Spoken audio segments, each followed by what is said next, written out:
Hey everyone, it's Norm Farrar, aka the Beard Guide here, and welcome to another Lunch with Norm, the Amazon FBA and e-commerce podcast. We're doing things a little different today. We are going to tell you a little bit about the episode. This is the first time we're doing this. In this episode, we're going to be talking about the pillar and post content method, how you can go from 0 to 25,000 monthly visits in less than 12 months. So check this out. I think this is going to be a really great topic. We haven't talked about it before. Also, we're going to be talking about why e-commerce sellers should care about this in 2022, how you can build momentum with low domain authority sites, and how you can build a category-based pillar and post content plan. So today we're going to be talking about, I guess because this is the new intro, we should start the music. Lunch with Norm. Lunch with Norm. Lunch with Norm. Can I blame Kelsey for screwing me up on that? I don't know. Maybe it's just me. All right. So today we're going to be talking about the pillar and post content method, how to grow from 0 to 25,000 monthly visits in less than 12 months. Our guest is the VP of Growth over at Codeless, a content marketing agency working with unicorns like Monday to grow growth through content at a huge scale. So also through Codeless, he's worked with, as I mentioned, Monday.com, just a small company, Espresso, Chargeify, Freshworks, PandaDoc, Hotjar, and tons more. First-time guest, and we're talking to James Scherer. But before we get to him, we got a word from our sponsor. Meet Sellerize, our favorite suite of tools for Amazon sellers. Leverage 19 innovative tools to dominate your competition on Amazon. Get your customer reviews, rank higher, track and analyze profit in real time. Sellerize is what you need to make data-driven decisions and give your business a boost. Get a free month trial by signing up with a coupon Beard Nation. Follow the link in this episode's description and get started now. All right. So where is Boychild? I'm here. That's me. And like Mark said, you can always blame Kelsey. Absolutely. 100%. I don't even think anything else. It's just blame Kels. Exactly. Welcome, everyone. Welcome to today's show. Welcome, Mark, Manny. We've got Rad and Cool Hand 99. How is everyone doing? We're back in action. We had our first episode after our little week-long hiatus on Monday. So it's good to be back. We've got Norm back in the studio today. And yeah, it's going to be a good show. So if you guys aren't familiar with Lunch with Norm, we go live every Monday, Wednesday, Friday at 12 p.m. Eastern Time. This is your chance to ask our guest experts your questions. So we will be posting those questions and having like a Q&A session on the second half of the show. First half, we're going to be having a conversation. So yeah, of course, smash those like buttons, give us those thumbs up. Let us know what topics you want us to target in the future. And it's going to be a great show. You can check out our Facebook group if you want to join our community. That's the Lunch with Norm, Amazon FBA, and e-commerce collective. You can just search that on Facebook. And we do have some giveaways today, so it's going to be a good show. And yeah, I think that's it. Perfect. And you know what? I've mentioned this before. Check out the TikTok Lunch with Norm. I'm not even in. I think I might be in one post. It's all Kelsey doing the behind the scenes of Lunch with Norm. And I have to thank you, by the way, Kels, because the last one I saw when I was just at the Toronto airport was you going through my office and doing the whole podcast tour thing. So now people can see I just really work out of a closet. Thank you. Yeah. So check that out. That's just Lunch with Norm on TikTok. And yeah. All right. So if you do have any questions or if you have comments, throw them over into the comment section. Hopefully we can get through them. If we can't, we'll just post them in the Lunch with Norm group. So we can sit back, relax, grab a cup of coffee, and enjoy this episode. Welcome, James. Thank you so much for having me. Looking forward to this. By the way, was that the first time you guys had done the intro clip and the music or whatever? It was fantastic. Well, we just usually did a quick, this is Lunch with Norm, blah, blah, blah, blah, but we never did the intro on the topic. And then the second part, actually getting into it. So we just thought that would probably be a much better way to let the listeners know what we're talking about. It was usually intro first, music, and then all that other stuff. Well, it's great. I mean, I don't know what you're talking about with Kelsey. He seems like he knows what he's doing over there. He really doesn't, but no, he does. He's awesome. He's awesome. All right, sir. So did I miss anything in the intro? No, that's it. I'm VP of Growth. My name is James Scherer. I work for a company called Codeless. We do content production and content strategy for e-commerce, SaaS, B2B brands. I would say we're kind of like premier level. Like we are a little more expensive, and I think we're pretty good at what we do. So we're like upper tier content creation. I can't wait to talk to you about this.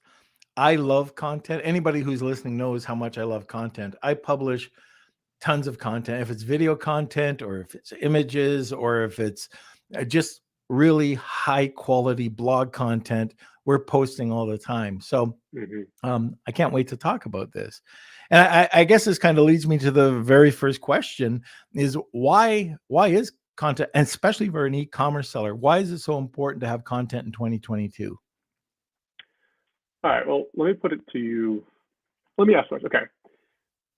We used to think that the role of content was to kind of attract prospective clients to your brand by delivering high value to them. And we still believe that to be the case, but we used to think that only would work for B2B and SaaS because the sales funnel was situated in that way, that you deliver value first and foremost. And then when you tell them, my product can help you solve your pain point, or my problem can do this, that, and the other for you, they need to trust you before they'll listen. And I think what we missed there, and what I think we've been missing out for a long time, is the idea that it doesn't work for e-commerce sales funnels. However, increasingly, the fact of the matter is that e-commerce or any kind of retail B2C customers need to trust the people they're buying from. We used to have this perception that, like, if you were going to buy shoes, the shoe was the only deliverable, and that the shoe was all that kind of mattered. And once you gave them the shoe, it was done. But the fact of the matter now is that people don't buy shoes from companies who don't have sustainable business practices, who don't showcase where the shoes are manufactured and how they're manufactured and how they send it to you, and that they don't educate people about the right shoe that they need to buy. All of these things come into the buying decision, and that is more true now than it was last year, the year before. So that it's possible, I doubt it, but let's say that 10 years ago, no e-commerce customer cared about where they got that shoe so long as the shoe was good. It is no longer the case that is how people buy and how people think about where they're going to buy. As a result, content, delivering merit-based educational content to prospective buyers, works just as well for e-commerce clients or for e-commerce businesses as it does for B2B and SaaS. I might skip down a few different rabbit holes today. One of the things I want to talk about is merit-based content. Now, when you talk about that, the quality of that content has to be, I might be wrong, but it has to be premium. If it's not good quality content, you don't really look like you're an authority, or your message or your brand could slip. What do you think about that? No, you're 100% right. I mean, it's the same. Let's take video, for example. I mean, we're doing a live, video here. Both of us are using professional mics, essentially. The quality of the video matters here. And the reason that we care about that, and the reason that we wouldn't do it any other way, is because when you create content, you are also showing your face to your prospects. And if that face isn't a smiling one that's clean, they're not going to think particularly well of you. Which is the same reason that we spell check our emails. It's the same reason that we only produce, the reason that we produce content that is high tier thought leadership, and that the sites themselves look beautiful. Because if a site or the content or the video or the audio that we produce is subpar, trust slips immediately. And if they don't trust that you're a professional business, or that you know what you're doing, or that your modern business practices, then why should they trust that the things you're going to sell them are worth buying, no matter what industry you're in? The fact of the matter is that trust and the the subconscious understanding of what it means to trust a brand is based on the quality of what you're putting out there, how big your smile is when you're talking to them. We have a saying here: authority equals trust equals sales. So, if you can't have that trust, you're not going to get the sales. And when we're talking content too, I mean, it's very diverse. We're not just talking like a blog article. It could be all sorts of different content, but for authority, not so much for brand, well, for brand too, but we really push, at least I do. I own a press release company. So, but press releases also provide incredible authority. And if that links over to a blog article, of course, even better. But it's not just a, 500 word. I don't even think you can write a 500 word blog article anymore. For us, we're doing like a 1,500. We're adding content to that every quarter, something like another 250 words. We're bringing in visuals like images and tables, and really making it where the person does want to scroll down and read this fairly long article and make it into very short paragraphs. People could write books, and it has to have that. You have to break it up, don't you? Well, yeah. I mean, that's about readability. That's about pulling somebody down the page. Really briefly, I'll dive into some slightly technical SEO stuff. Sure, let's do it. So, a component of SEO is there are thousands of variables that affect whether or not your content ranks on the first page of Google for the keyword you're trying to hit. Some of those variables are page experience recently, like how people interact with your page, how clean it is, how light it is in the back end, whether you have a bunch of heavy CSS and JavaScript and HTML. All of that stuff matters, the navigation that people are taking through your site. What also matters is bounce rate and time on page, which are Google Analytics metrics we've been looking at for the past, however long. And we tend to kind of ignore them for the traffic metric as the only one that we care about.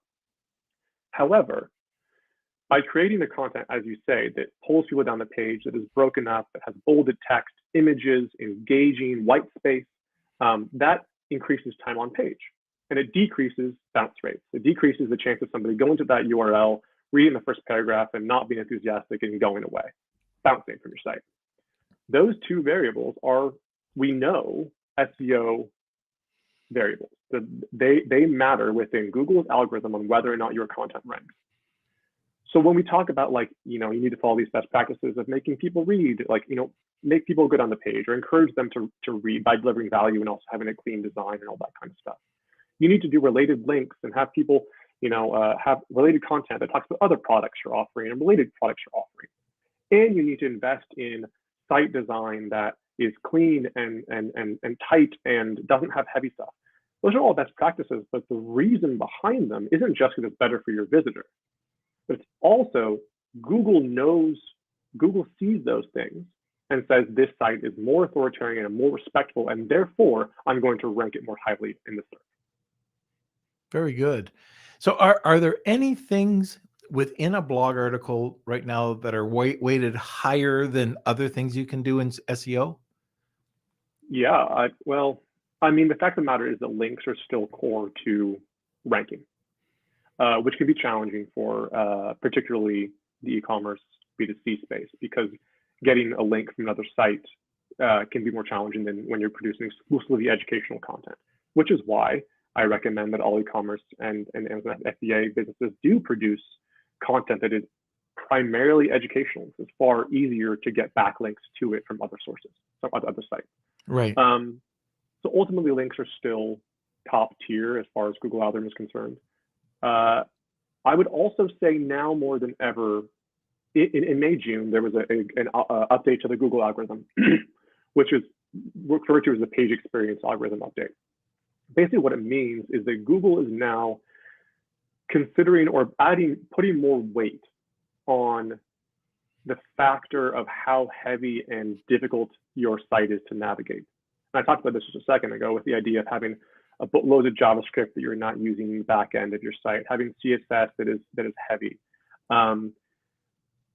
that is becoming more and more frequent, more and more. It seems to be that Google is weighing that more heavily than they were previously. But that also means is that those businesses that are producing 10,000 word articles that have a list of the top 150, whatever thing you're selling, with links to where they can buy it, those articles are falling, and we're seeing for some of our clients, those fall down to search. And I think the reason behind that is because those pages, no matter what, are extremely heavy. And it used to be that you could fit every single keyword and secondary keyword and image and all of the value you possibly could imagine in those huge articles because they were 10,000 words long. However, increasingly, Google's saying no, people want immediate value, quick, understandable, actionable, takeaways alongside clean design, low levels of heavy coding in the back end. So those of you who've invested in that, you may want to reconsider whether that's actually a strategy you want to continue doing, or at least test something else. That's a great point. One of the things that we're trying out right now, and maybe you can clarify this, because between myself, Kelsey, my other son, and our social media team, we all have different ideas about this. So we've recently we open up a blog article with a summary. Okay, so it's a very basic 160, 300 character summary. Then underneath that, we have a table of contents. In the table of contents, it'll ask, this is where the difference of opinion comes in. I say that we should be asking questions that people would be asking. So, what are the 5 points of X? Learn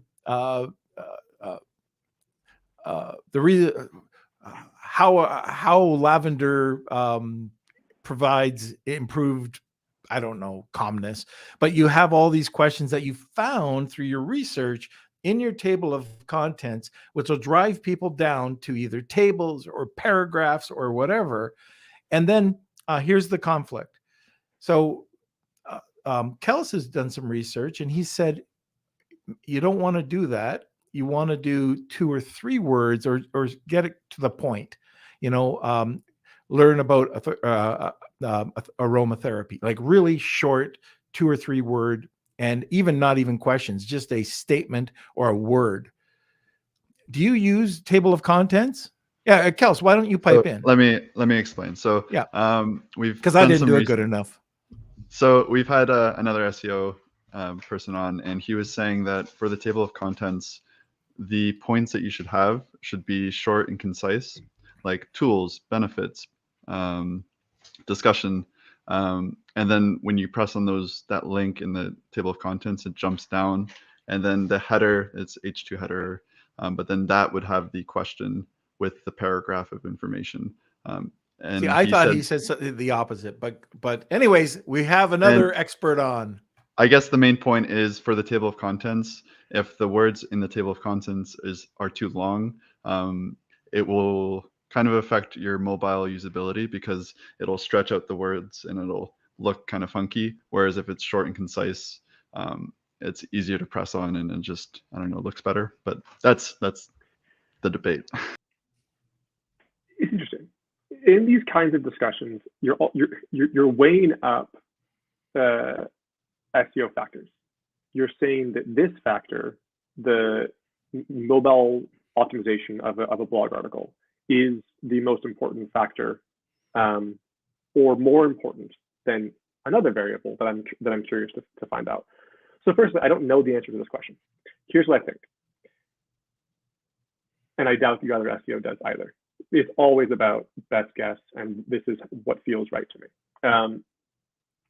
I bet you that having more engaging, perhaps longer table of content subheaders would increase the clicks on those links within table of content.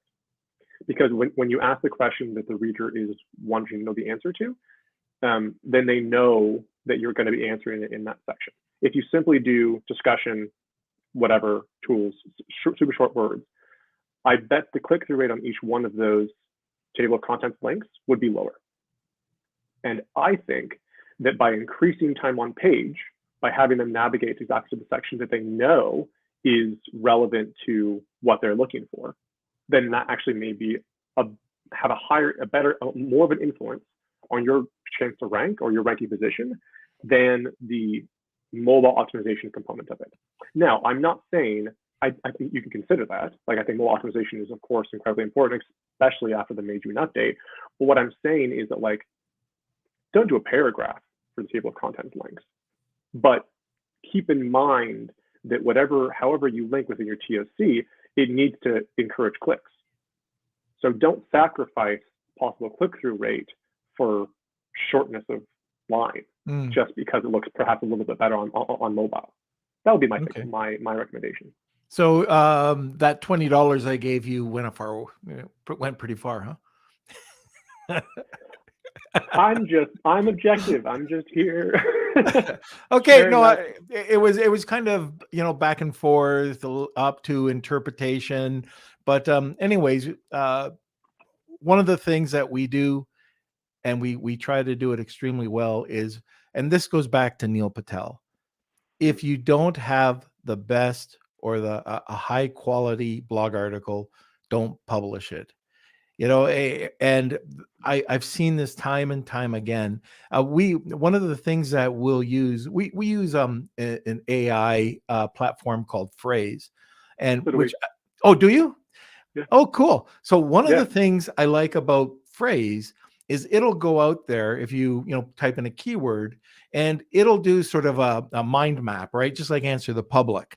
Instead of asking, like, if you don't know what Answer the Public is, check it out. If you ever need content, you type in a keyword and you'll have your center keyword, and then it'll start branching out into different questions or topics that you can ask or create in content.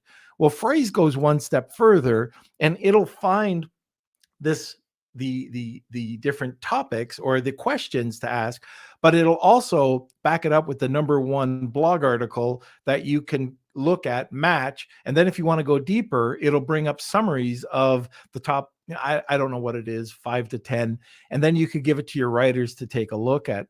Phrase is incredible. But anyways, we use it, but there's always learning curves, and updates. This is something I never really thought about. Is there a site where you can find out what the latest updates are for writing blog articles or content? Do you have any suggestions? Search Engine Journal is they're usually the quickest to the punch when Google releases any kind of update to anything. I think they know people in Google, and so they're usually quickest to the punch. That's where I tend to go. Their breakdowns of what's announced and what it means are pretty good across the board. Okay, great. Just before I forget, first, there's a couple of things. If you have any questions, please post them over into the comment section. Secondly, really want to know if anybody else is doing content. I see a lot of the regular listeners here. Are you using content? If so, what type of content are you creating? Love to hear what you're doing with your content. There's Tony. I'm not sure. Okay, very good. Yes, I believe he does, Tony. Secondly, the other thing we have to talk about is our giveaway today. So we have a very interesting giveaway. So start typing in #Wheel of Kelsey. Okay, so what we're doing is Tony is giving away a pillow, one of his products, and it's incredible. I've seen them. I have one here.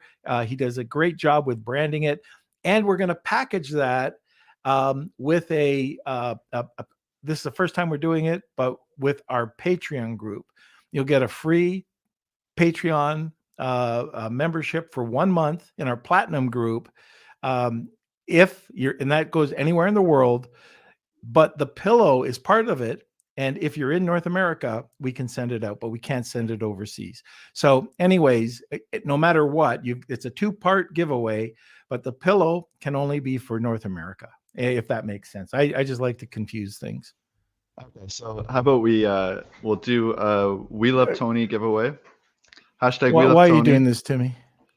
So if we have US, Canada, if you'd like the pillow, enter hashtag We Love Tony, and we'll do that. Just so we make sure that someone gets the pillow. And then if you want to enter our platinum Patreon membership, do hashtag We Love Kelsey. So there's 2 giveaways, and I'll put the information in the comment sections too, just to make it nice and confusing for everyone. After I made it confusing enough. So, okay, it's my son. Okay, so let's get back to this. I'm kind of interested in expectations now. So you put up a blog article, and then you start hear people, and I hear this a lot, they complain, oh, I listened to this podcast that said put up and I didn't get a ton of extra business. What are the expectations when you start doing? How often should people be doing this? You sound like my clients, Norm, who are asking me for reasonable expectations when I know. is a game that doesn't play that way. Let me say this. Okay. Let me jump into really quickly the pillar and post structure, because I do think that has bearing on what we're talking about, which is ostensibly kind of the idea behind this conversation. I recommend any of our clients structure their content plan based on categories of content. So what do you want to be seen for? And let's go back to your lavender aromatherapy. For that brand, aromatherapy may be one of the categories. Within that category, they have a lot of content pieces. Another one may be their another product line or category of product lines that they feature. Another one might be another one. So 3 to 5 categories of content that target kind of like what in general you want to talk about and what you want to be known for. Within each category of content, I recommend that businesses identify 3 to 5 content pillars, which are those highly competitive, high volume search terms that you want to be found for. Best lavender aromatherapy could be one of your content pillars. That's based on the competitiveness and the search volume, which you can find in any good SEO tool, Ahrefs, Moz, whatever. Then, so you have 3 pillars, and then 3 to 5 pillars, 3 to 5 pillars categories. Within each category, you then have 15 to 25 support pieces of content that are focused on driving internal links to the pillar pieces. Now, those support pieces have lower search volume and lower competitiveness. So they're non-competitive, they're more lower hanging fruit for you. And that may be more specific product focused content, or more top of funnel, but like not super oriented around what you want to sell, but still not very competitive. The idea behind those is that as they go up the SERP more quickly, more up the search engine results pages more quickly than the pillar will, the value of the links that they're sending to the pillar that they're supporting increases. So what we have there is 3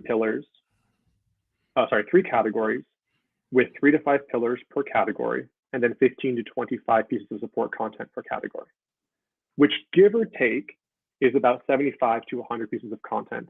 That is your 6 months.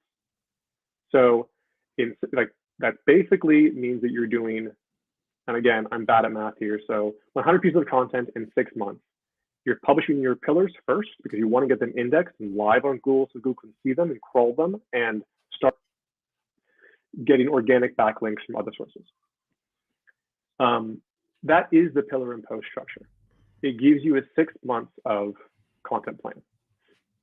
The reason that I do it that way, and the reason that I don't say just focus on one category and do all of it and then done, is because I don't know, and no good SEO who's honest will say 100% if you invest everything into that pillar, it'll work. All I know is that if you create good content that is optimized for search, has good page experience, and is targeting the right people, you've done all you can. And after that, it's up to the SEO gods. And the SEO gods, I have no involvement with or rock with. They decide. So if you create those kind of 3 categories of content at the same time, publishing a third of that content per month in the first quarter, particularly the pillars, then you give yourself a better chance for one of those categories to stick. So with Early Bird, there's a client that we are kind of, the case study I'm talking about is is kind of based on them. Very early stage business, didn't have a blog before they came to us.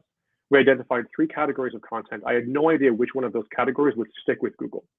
They were all roughly the same competitiveness level between each category, and we created the same quality of content and the same volume of content in any given month. One of those categories, which was around gifting, worked. Just stuck, just happened to stick for whatever reason. The support content worked well, it ranked relatively well, which meant that the pillars pieces ranked more quickly. So in Q2, or in the second half of this first initial content plan that we did, we doubled down on the gifting focused content, which is what I recommend as well. So if you identify one of the 3 categories that just happens to click with Google, you double down on that in the next stage. And then once you've exhausted kind of the IDs that you have and the topics that have significant search volume, you go back to the second category that hasn't quite twigged quite as well as the first. But in general, what this means is that you're developing a content plan, which is 6 months to 12 months long, based on the pillars or based on the categories you've identified and the pillars within each category and support pieces below each pillar, and you have a content plan. The volume that you're targeting and the volume that you're doing is not based on anything I can tell you. It's unfortunately, it's going to have to be based, because every piece has to be good. So it has to be based on your resources. How many writers do you have? How many editors?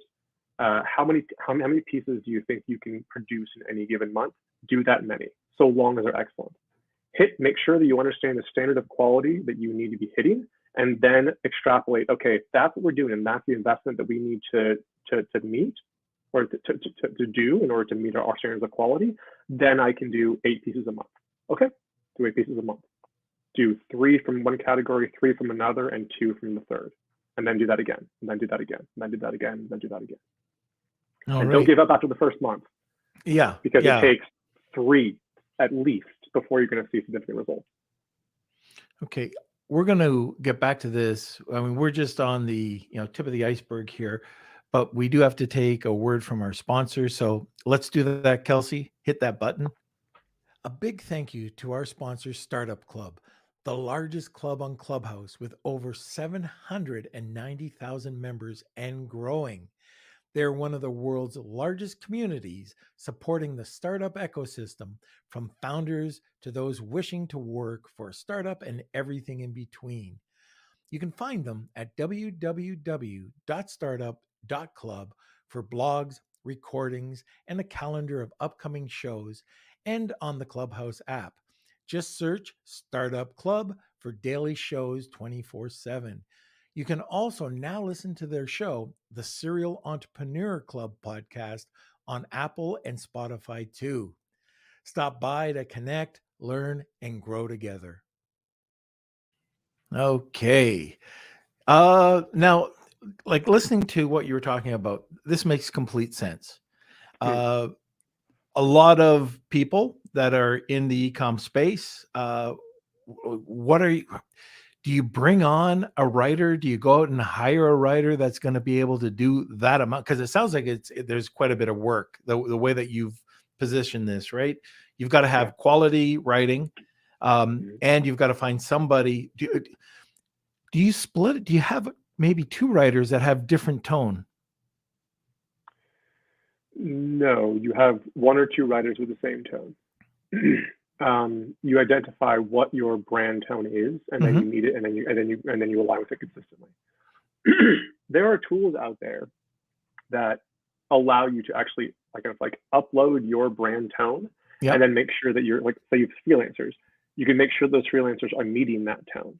So there's a tool called writer.com, which allows you to say, we want to be casual, we want to use contractions, we want to use commas, we want to have short paragraphs, we are fine with cussing. All of those kind of brand guidelines that affect tone. You can put that into the tool, and then no matter what freelancer you use, so long as they meet the target score within that tool, it's kind of similar to phrase actually, then you know that they have aligned at least superficially with what it means to sound like your brand. What was the name of it? Writer.com? Writer.com. It's a hell of a domain. Wow. I've never heard of it. Yeah, that's fantastic. We use a lot of tools. We use like 6 or 7 tools within our writer production process. Are there any other, like we talked about Phrase, but are there any other tools or apps that you might be able to provide? For sure. So on Phrase is the one that we use now. We used ClearScope and a tool called MarketMuse in the past. MarketMuse is really good if you have loads of existing content because it'll like do a site audit and actually recognize optimization opportunities. Those pieces of content that you've already published that with a bit of a tweak may get to the first page instead of the third or whatever. ClearScope is good. The reason that we use Phrase is because it allows you to kind of do that reporting optimization process you talked about at scale and as many times as you want to in any given month. So it works really well. And we do 375 pieces of content a month. So we need that kind of scalability. We also use Grammarly for editorial. So the editorial team uses Grammarly. That's a nugget, by the way. Grammarly has saved my butt so many times. I know. And that's the thing, right? Like our editors can be as good as they are and they're fantastic, but they're still going to miss stuff. Human error is still going to catch you. It's going to catch typos all the time. We use, and this is worthwhile if you're looking into freelancers, we use a tool called AutoCrit to do plagiarism checking. Though Grammarly Premium also has plagiarism checking, but AutoCrit, I just have a little bit more faith in the system that they use. Plagiarism is, as we all know, we have a strike system. So we have writers who can meet, if you're not great on quality 3 times in a row, then we can flag that and then we can drop you. Plagiarism doesn't come into play with the strike system. If you plagiarize once, we drop you.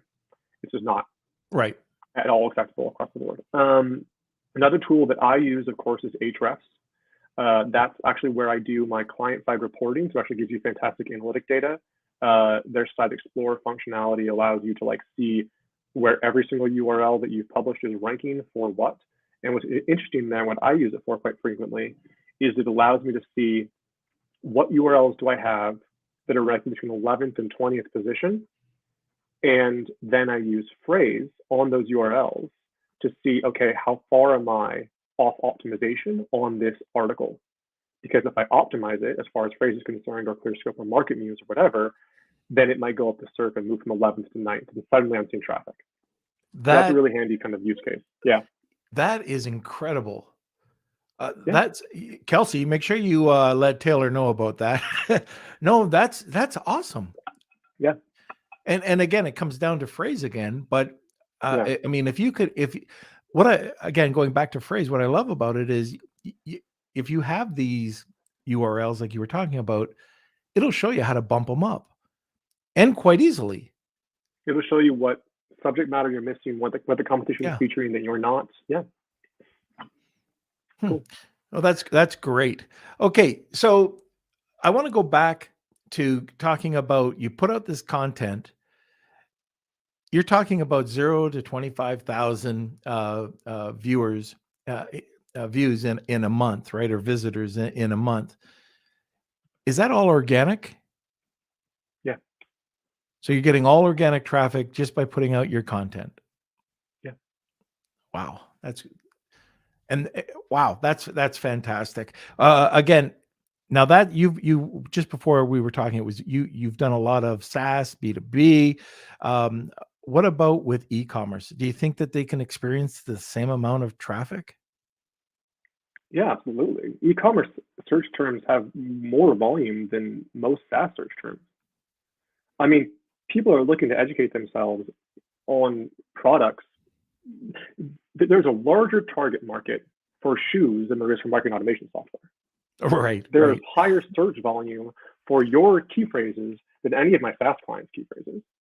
And if you can rank for them, the challenge, of course, is that you're competing with a few massive organizations, Amazon, Walmart, whatever, Best Buy.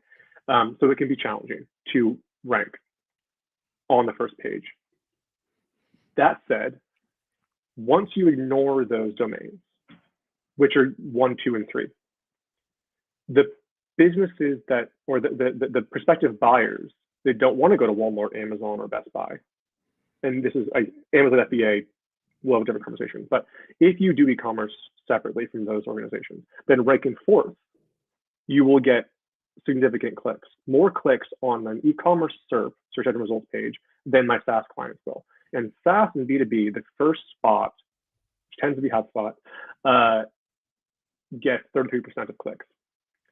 That's not the case for e-commerce, because there's a lot more people who don't want to go with the big brands. They want, if they don't want to buy from Amazon or Walmart, then they want to go to the third link on the SERP. So don't try to rank first. Try to rank third. Try to rank fourth, and then try to consider the search terms that Amazon and Walmart and Best Buy aren't ranking for, aren't even trying for, which is the educational content, Right? Which is best aromatherapy, which is why aromatherapy, which is how to use aromatherapy, when to use aromatherapy, all these educational content types and topics that can firstly provide immediate value to your prospects. So we get back to merit-based marketing here. We're talking to people and selling them on your products by selling them on the idea of finding and solving the pain point. So they're struggling to sleep. The answer is not immediately your product. The answer is, here's why you're struggling to sleep. Here's some of the things that you may address, including exercising before bed, including changing your pillow, including turning off your phone 35 minutes or 30 minutes before sleep, including using the aromatherapy candle, including, oh wait, that aromatherapy candle is a product. But if you do it that way, then they don't feel sold to. They feel educated. They feel educated. They feel like you provided value before. And then when you say also aromatherapy candle, they're like, oh, well, thank you so much for the value and the education that you delivered to me. I trust more that you're not just saying this because it's a product that you want to promote. You're saying this because actually I trust that you actually know what you're talking about here. And maybe you're selling this candle because it's a really good way to help people get to sleep. Now, for you, would you just link the lavender aromatherapy candle and just have that linked back to your storefront on Shopify or wherever? I mean, I would have a fantastically beautiful image, but yeah. Yeah. Okay. Yeah. Now, what was? Oh, I know what I was just going to ask. Review blogs. So one of the things that we've talked about is we have, our product there, and we're first of all we're talking about, let's say, lavender aromatherapy candles. Yeah. What are the best? And on our site we'll have maybe the top 5, and of course ours is the 4.5 star. The next 2 are a 4-star, and then the next 2 are a 3.5 star. What do you think about publishing that on your site? Whenever you're talking about content promotion, or whenever you're talking about content strategy, you have to consider what stage of the funnel the person who clicks on that article is at. And when I talk about the pillar and post model, I'm talking about, in general, top of funnel traffic, super educational. Why am I not sleeping? I mean, that's a super top of funnel article that somebody might click on. Now, once you've developed your content strategy, look at every single search term that you've identified as an opportunity for content creation, and then say, okay, what is the search intent behind that key phrase? And when it comes to reviews or best of type content, which is a huge amount of in your spaces, that's a bottom of funnel search term. The intent behind somebody typing that into Google is they're looking for something to buy. They want to know the best one so they can buy it. Right. No one's typing in best aroma candle to not buy that aroma candle. They don't want to just know what it is and move on with their lives. So we're talking about bottom of funnel content. So what I would recommend is, it depends on what kind of stage of business you're at. The more traffic you can get, which is probably from top of funnel search terms, that's going to be better if you're in early stage businesses, because traffic is also an SEO factor. So if you can get loads of traffic, even if it's top of funnel traffic and not very many sales, that will increase the chance of your bottom of funnel content, best aroma candles, USA, or whatever, ranking down the line. If you try to hit those bottom of funnel content pieces, which are very competitive because there's a lot of people trying to do this, and not as much search volume, you're going to struggle way more than if you targeted more easy, lower hanging fruit search terms initially. So in the content plan, maybe for the first 6 months, you do primarily top of funnel content. And then you start interspersing it and having, 33% of any given content, any given month, be more focused on bottom of funnel intent key phrases. And then they've moved to 50-50. In general, I wouldn't necessarily go much more than 50-50 educational, and you can still promote your content with educational articles. Why am I not sleeping and what can I do about it? Can still have a product link. I'm just going to focus in the search intent needs to be considered when creating content, and the ratio of content you create. Okay. That top of funnel that you were just talking about, so that's going to bring in the most traffic, I believe. So you've got all these education seekers that are looking, now that you've look like you're the authority, you've got to build a trust. Do you have any methods that you could trap their information so they can become part of your email list? Or, we want to promote more of our products or educational blogs to them. What do you do to try to drive them into that funnel? You can do lead gated stuff. I mean, you could do an ebook or a white paper. Honestly, the answer to that question is remarketing and retargeting, Okay. which is not what I do at all, but that is the answer for this industry. All right. Okay. I've got one last question, and this, how long is a piece of string? But the difference makers, we talk earlier on about backlinks, but you've got backlinks and internal linking, good content versus bad content. Can we talk a little bit about that? Like, how can we get those backlinks? We talked about it, but how do you get the backlinks? How do people, you put out content, it's all about linking, right? Yeah. I mean, you pay for it no matter what way you do that, you're going to pay for it. There are good backlinking agencies and businesses out there that create blog content that include a link to your site and your content, and they'll get it on major publications. They're expensive, but they do it and they do a really good job. That is probably the easiest way for businesses with money, because the value of a high domain authority backlink to your site is actually significant. And when they charge $500 per link, I would say, okay, by and large, so long as what they're trying to push up the SERP is a high value search term for you, I would focus on driving backlinks, paying for backlinks to your bottom of funnel content, the best of and the review content.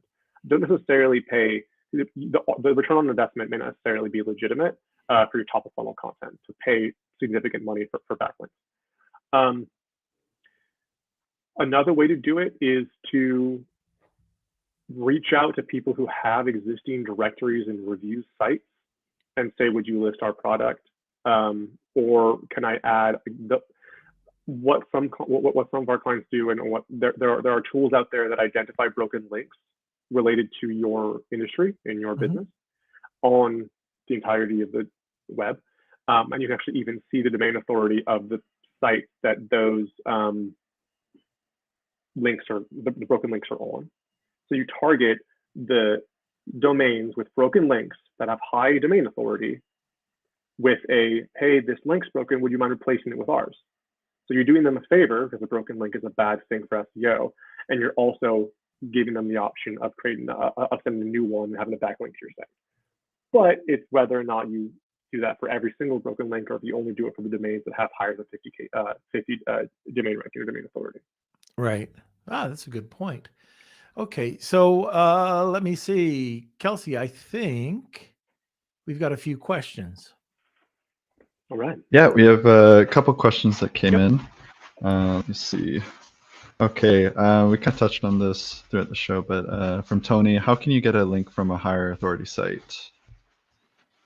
Yeah, I mean, I just touched on it. The easiest way is going to be there are agencies that have connections with high authority publications, and a pre-existing relationship is going to be, the time it takes for you to build a relationship, LinkedIn, social media, Twitter, respond to their stuff, getting their name and your name in their mind, and then doing outreach in the right way, in the right place, that is going to be as time consuming and as expensive as a result than it would be for you to contact somebody who already has a relationship with that high authority site and say, hey, can you get me a link on that site? And they say, yeah, I'll talk to my friend Steve. Probably the easiest way. Do you have any thoughts on agencies that do that? Yeah, so we work quite closely with a company called Usurp, USERP.io, I think.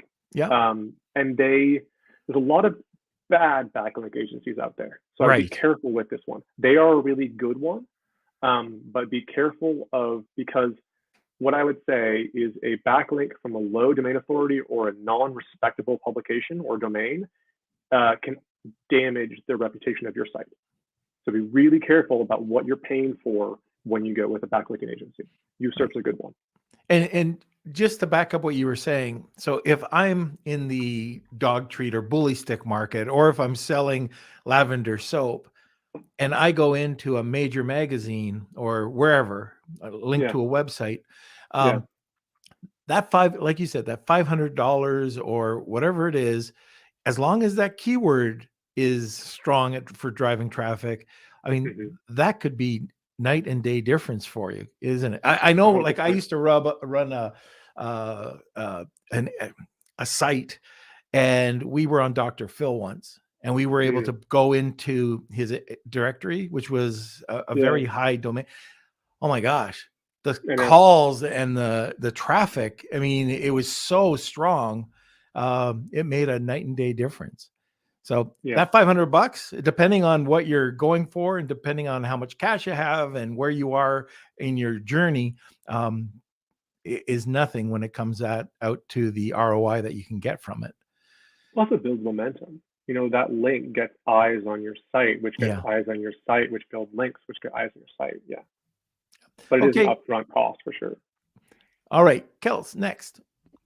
All right. So we don't have too many more, but Yep. just answering Nathan's question, can you link to the tools mentioned? So phrase, that's just with an F, so it's FRASE. But I posted all the comments, all the links in the comments. I think I got everyone in the comment sections as I think well. the We'll only put thing them for in me the. is that AutoCrit, it's AUTOCRIT. I actually don't think it Yeah. is .io, but it's CRIT. Yeah. Yeah, I think I went back and I tried to find the correct one. So it is Great. there. Yeah, the first one I posted was a different site. All But right. Perfect. okay. And then Norm, I think this one's more for you. But from Samama, I'm learning to be a virtual assistant. Which things should I focus on to become successful in my journey? That's pretty broad. But if you're learning, let's say it's for Amazon. Well, the very first thing you have to learn is Amazon. And what are your strengths in Amazon?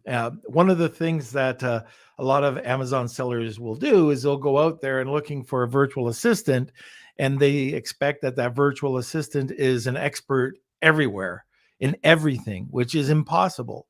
But what I would do is have like uh, I would go through a course, a good course. Freedom Ticket's a great course over by Helium 10. It goes through everything. There's like 100 modules, and get to see where you can specialize in. Maybe that's PPC. But also the other thing is communication.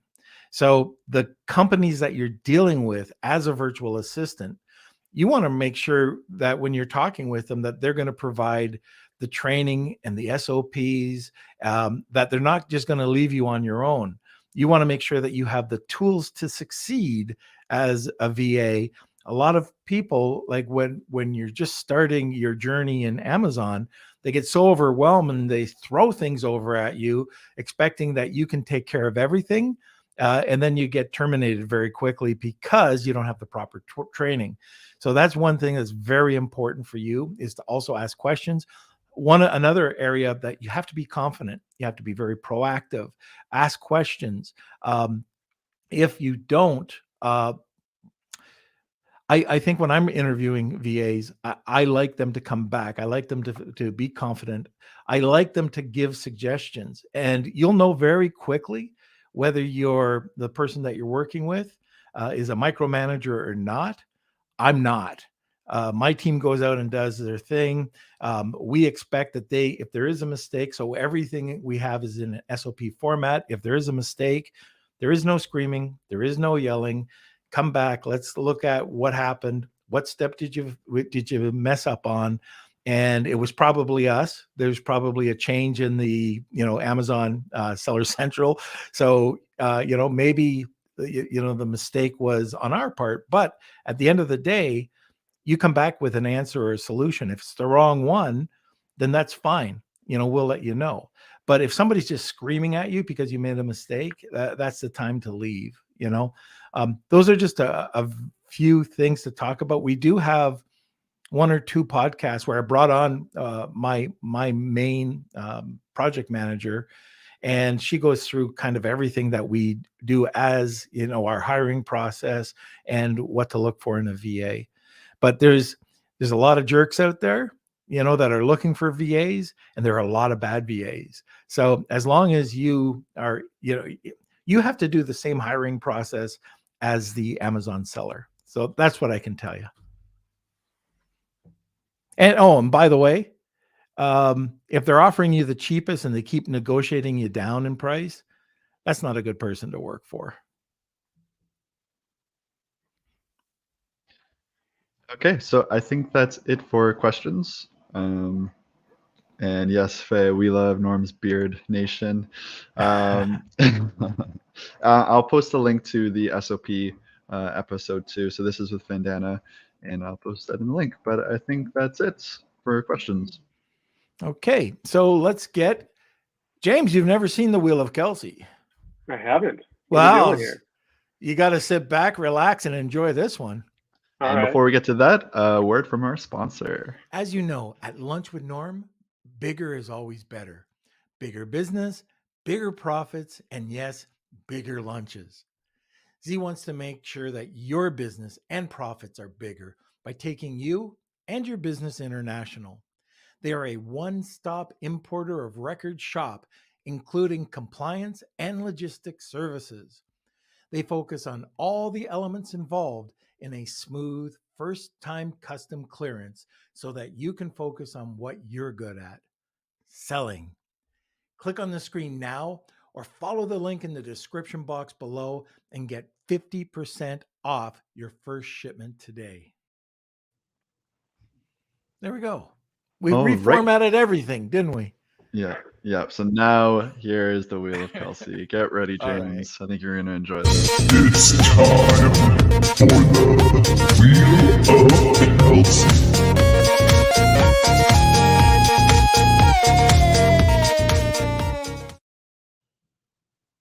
All right, so this is for our first giveaway, the Platinum membership. I'm going to go shuffle these up and get rid of my name. There we go. And we'll see who the winner is. All right, and if you are the winner, please email me, k@lunchwithnorm.com, and the winner is Jacob C. Fantastic. Congrats, Jacob. All right, so I'll send you the links to all of our memberships. So that includes a bunch of different stuff. You'll get a guest lesson from one of our guests. You'll get 2 Q&A sessions, and you'll also receive a social media presentation from me. So our second giveaway is from Tony, and here we go. And let me shuffle these up. So thank you, Tony, again. Yes. Visit Down Under Bedding for more information, and we really appreciate it. And it looks like the winner is... Oh, sorry, Steven. Brian. All right. All right, Brian. Congrats. So Brian, we'll just need a US Canada address. So that's k@lunchwithnorm.com. And yeah, that's it. Congratulations, everyone. And Brian, check out the way that Tony pays attention to his branding. It really is second to none. So if you want to learn how to brand, you go to Down Under Bedding and check it out. Go buy a pillow. But anyways, Tony, thank you so much. I know you're a loyal listener. You're a contributor over at Lunch with Norm. You're always there, and we really appreciate you supporting the podcast as well. So thank you, Tony. Okay, James.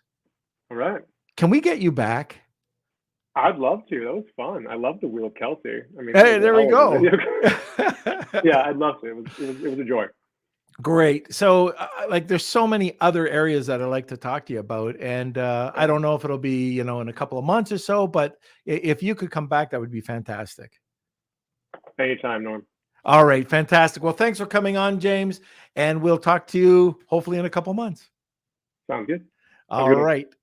Okay, everybody. So I hope you liked the episode today. I thought it was fantastic. This is right up my alley. I love talking about content. I love hearing new ideas.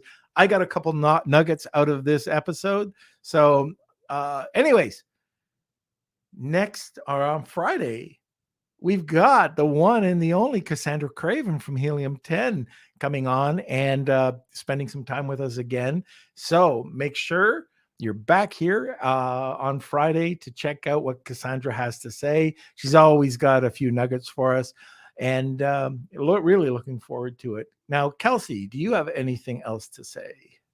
Yeah, so I was just going to mention if James, you can stick around until after we're done recording, we can have a small talk afterwards. And more information. Actually, James, I'm going to bring you on just for one more second.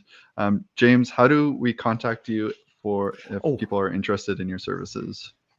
For sure. Head to Codeless.io. Book a call. We do like content strategy sessions to see if it would make sense for both kind of parties. Or even you can email me at james@codeless.io. I'm happy to talk content or strategy anytime. I'm also on Twitter at JD Scherer. But yeah, thank you so much. Look forward to hearing from you guys. Right, thanks, that was just one of the important questions I forgot to ask, but no, that's it. So I appreciate it, James. Okay.